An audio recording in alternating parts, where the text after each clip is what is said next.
Je suis utilisateur de Notion depuis, maintenant je pense quelque chose comme 8 ans et depuis 8 ans, j'ai toujours entendu parler de la part de vous tous, y compris quand je faisais des accompagnements avec vous ou sur les réseaux sociaux, dans les commentaires, mais partout, j'ai toujours entendu: «On veut pouvoir travailler en déconnecté parce que on va prendre le train, parce qu'on va prendre l'avion, parce que, on va se couper du monde et donc on a besoin d'un moment de travailler sans avoir internet».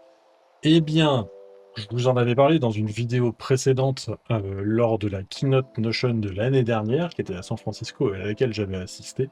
Et bien ça y est, le mode offline est sorti. Et donc aujourd'hui, on va regarder un petit peu à quoi ça ressemble. Je vais pas rentrer dans tous les détails profondément. Il y a notamment 2 choses que je voudrais vous montrer aujourd'hui. C'est d'une part, évidemment, comment ça marche, mais qu'est-ce que ça permet de faire et aussi qu'est-ce que ça ne permet pas de faire. Et puis moi, la question qui m'intéressait depuis le début, parce que c'est ça qui est compliqué dans la réalisation d'un mode offline, c'est comment est-ce que Notion gère le fait que quand une page est mise offline, elle peut être modifiée par plusieurs utilisateurs qui sont déconnectés, ou alors par un utilisateur qui est connecté et un autre utilisateur qui ne l'est pas. Alors comment il va gérer cette réconciliation et est-ce que c'est bien fait? Parce que c'est ça le problème essentiel, mais on regarde ça tout de suite dans la vidéo.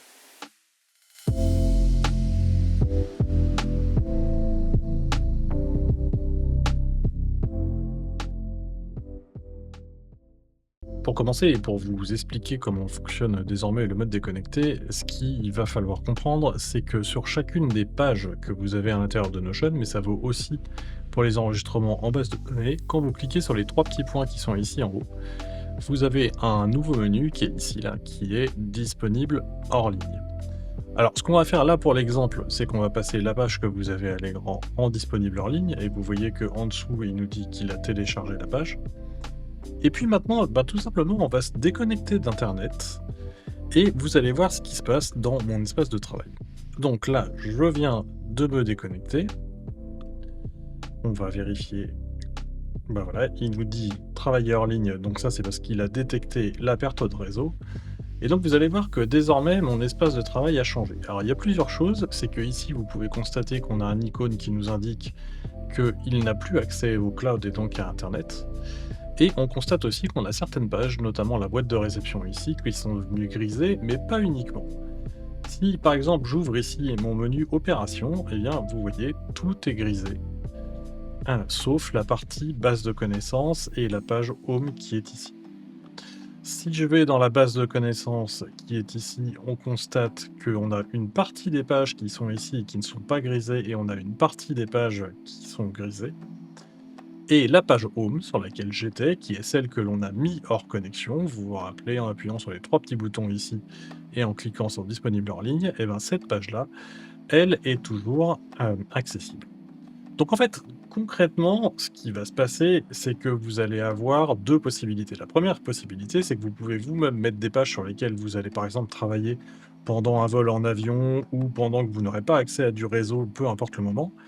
Et les pages que vous aurez décidé de mettre offline seront comme celle-ci, elles seront toujours accessibles.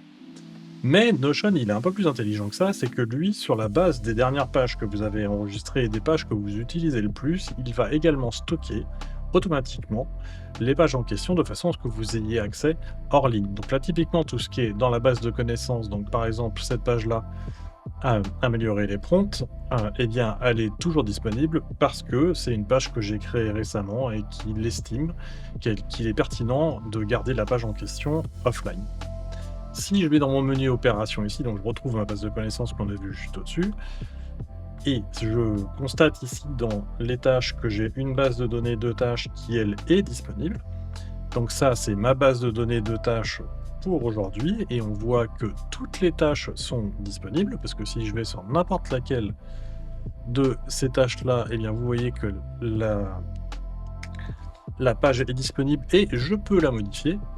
Alors pourquoi? Eh bien c'est tout simplement parce que Notion, quand il considère que la base de données et ma base de données de tâches, c'est quelque chose que j'utilise beaucoup, eh bien quand il considère que c'est utile de l'avoir en ligne, il va la mettre en ligne automatiquement. Et quand c'est le cas d'une base de données, eh bien ce qui va se passer, c'est que, vous voyez, c'est écrit dans la pop-up qui est là à l'écran, il va télécharger les 50 premières pages de la première vue. Donc là, c'est exactement là où je suis, et donc j'ai accès à toutes mes pages. Mais si par exemple, je changeais de vue, et bien là, vous constatez qu'il y a un certain nombre de pages qui ne sont plus accessibles parce que pour le coup, je ne suis plus dans ma première vue. Alors maintenant, si on revient sur la page Home, donc celle que l'on avait créée tout à l'heure, donc elle est bien en ligne comme on l'avait dit, et donc là, on pourrait décider de continuer à faire des modifications. Par exemple, ici, je vais mettre que le canal Slack, c'est slack.action-agile.com, que l'email, c'est youtube@action-agile.com, et que le responsable d'équipe, c'est moi-même, donc on va dire Olivier Conque. Et puis là, on pourrait dire, étant donné qu'il propose de mentionner un collègue, que je vais mentionner un collègue ici, est la nouvelle responsable des ressources humaines. Voilà, donc là on a fait 2 modifications, mais vous allez voir que si vous voulez faire des modifications en appuyant sur slash, vous avez des informations qui sont intéressantes. Déjà la première chose, c'est que bien entendu, tout ce qui est lié à l'intelligence artificielle, donc tous les blocs d'IA, sont désactivés, parce que l'intelligence artificielle pour Notion c'est dans le cloud, et donc vous avez besoin d'un accès à internet. Par contre, tous les blocs de base, donc c'est les blocs de titres que l'on voit ici, tout ce qui est liste numérotée, le fait de faire des sous-pages, des encadrés, des citations, tout ça est disponible. Mais par contre, tout le reste, c'est-à-dire notamment tout ce qui est les médias, donc images, vidéos, audio, tout ça c'est bloqué. Vous pourrez faire par contre des vues, c'est-à-dire que vous allez pouvoir manipuler, vous pouvez même créer une base de données hors ligne, et puis après vous allez pouvoir créer des vues dessus, ça va pouvoir fonctionner, sauf, et on le voit très bien ici, sauf les graphiques qui eux ne fonctionneront pas, en tout cas pas hors ligne. Et puis après, bien entendu, tous les blocs qui viennent d'applications extérieures sont désactivés, étant donné eh bien, que toutes ces applications-là, il faut accéder à internet pour pouvoir faire rentrer le bloc, donc c'est désactivé quand vous êtes hors ligne, ça c'est normal. Alors maintenant, ce qu'on va faire, c'est qu'on va regarder, parce que là j'ai modifié ma page, mais on va prendre un autre utilisateur, et on va regarder ce qui se passe si l'utilisateur en question modifie également cette page. Si le contenu de cette vidéo vous plaît, je vous invite à vous abonner à la chaîne en cliquant sur le pouce bleu juste en dessous et en cliquant sur la cloche pour ne pas rater les prochains contenus. Cela me permet de pouvoir continuer à proposer du contenu régulièrement sur cette chaîne.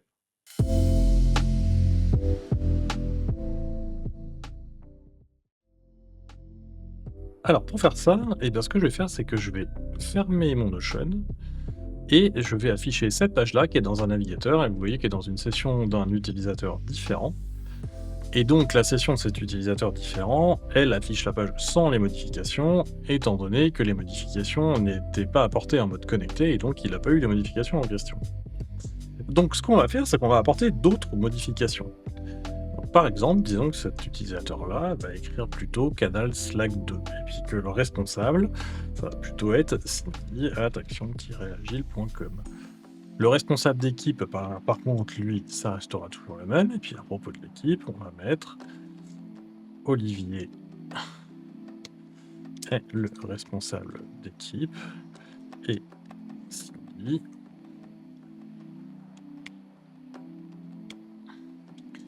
est la nouvelle responsable des ressources humaines. Puis là, à côté ici, on va aussi mettre une modification, on va mettre visiter notre page opération. Alors vous constatez d'ailleurs, c'est intéressant, que là on cherche la page opération qui est celle-là, et il n'y accède pas étant donné qu'il est offline. Et d'ailleurs, si on va voir dans le moteur de recherche ici, vous constatez qu'en fait dans le moteur de recherche, on n'a absolument rien, si ce n'est les pages de l'utilisateur en cours qui ont été mis en offline. Et donc là, sur mon utilisateur Cindy, j'ai une seule page qui a été mise en offline, c'est la biographie de Cindy. Alors, on a fait ces modifications. Maintenant, ce qui va être intéressant de voir, c'est comment Notion va réconcilier les modifications en question.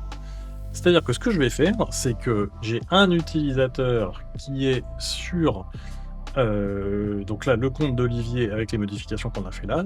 Alors voilà ce que ça donne.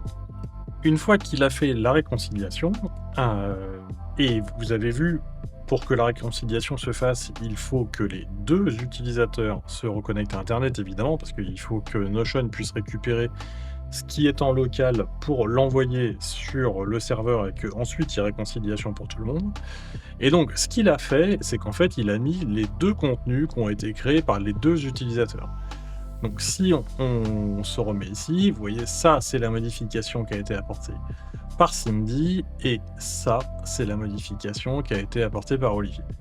Responsable d'équipe, il n'y avait pas de changement et en dessous, sur cette partie-là, j'ai de la même manière, dans la première partie, ce qui a été apporté comme modification par Cindy et qui a été rajouté par derrière, avec ce qui a été fait comme modification par Olivier.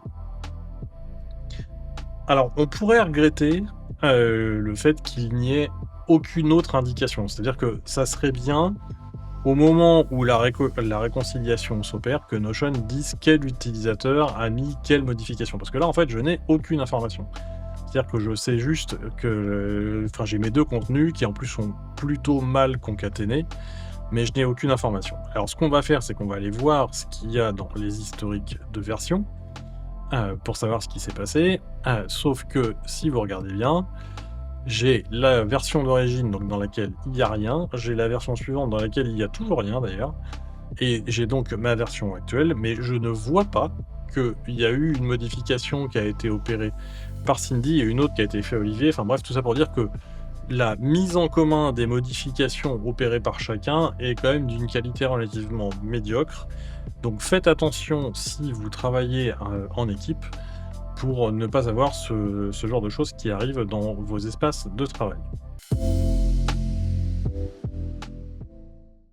Donc maintenant qu'on a vu comment Notion allait réconcilier les données sur des pages, j'en profite pour vous préciser une chose, c'est que quand vous mettez une page en téléchargement, donc c'est-à-dire quand vous cliquez ici sur le disponible hors ligne, ayez bien en tête que ça ne va pas télécharger tout ce qui est en dessous, en termes de pages.